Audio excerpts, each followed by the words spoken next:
द्वेषी इंसान कभी समझने का प्रयास नहीं करता, न समझ सकता है। द्वेष का अंत तभी हो सकता है जब हम चाहेंगे। जो इंसान चाहेगा नहीं वो कोई भी चीज़ कर नहीं सकता। द्वेष को त्याग नहीं सकता, खा नहीं सकता। जो भी हम चीज़ खाते हैं, पीते हैं, अपनी चाहत से खाते हैं, चाहत से पीते हैं। ईश्वर कहते हैं मरोगे भी तब जब तुम चाहोगे।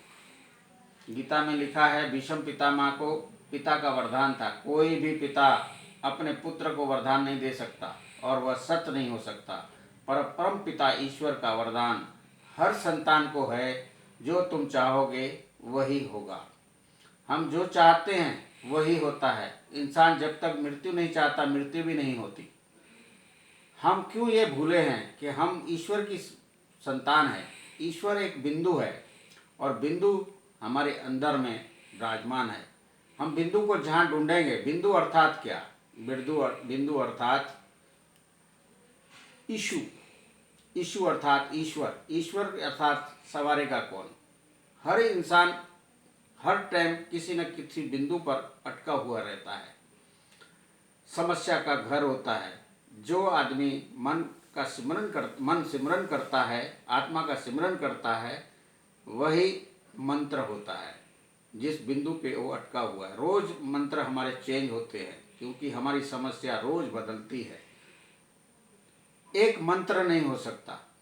आज गुरु आश्रमों में हमको मंत्र देते हैं, दिशा देते हैं, पर वो मंत्र नहीं होता।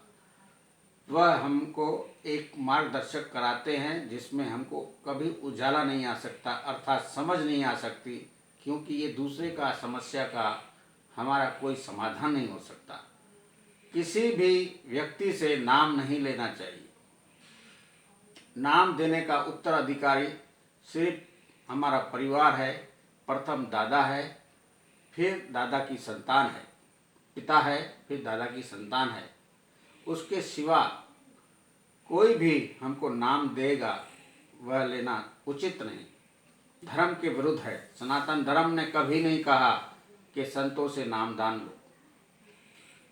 दिशा देता सूर्य। हर इंसान को सूर्य ने दिशा दे रखी है।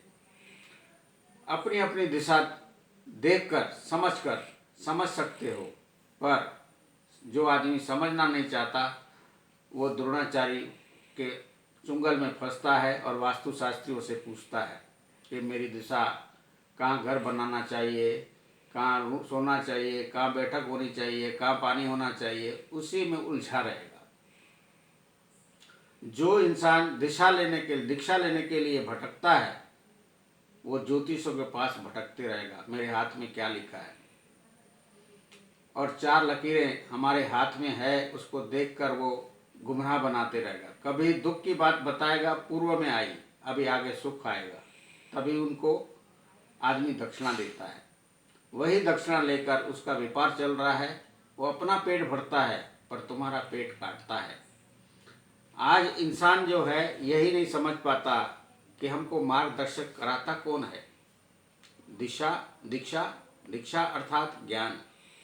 ज्ञान हमको किताबों से मिल सकता है, माता पिता से तो मिला ही है, पर उससे अधिक ज्ञान पाना है तो हम ग्रंथों को पढ़कर हम बलवान बन सकते हैं। कोई भी किताब पढ़ने से शिक्षा जरूर आती है, पर मानव गुरुओं से, मानव राहगीरों से हम कुछ भी नहीं पा सकते, क्योंकि एक व्यापारी के समान है।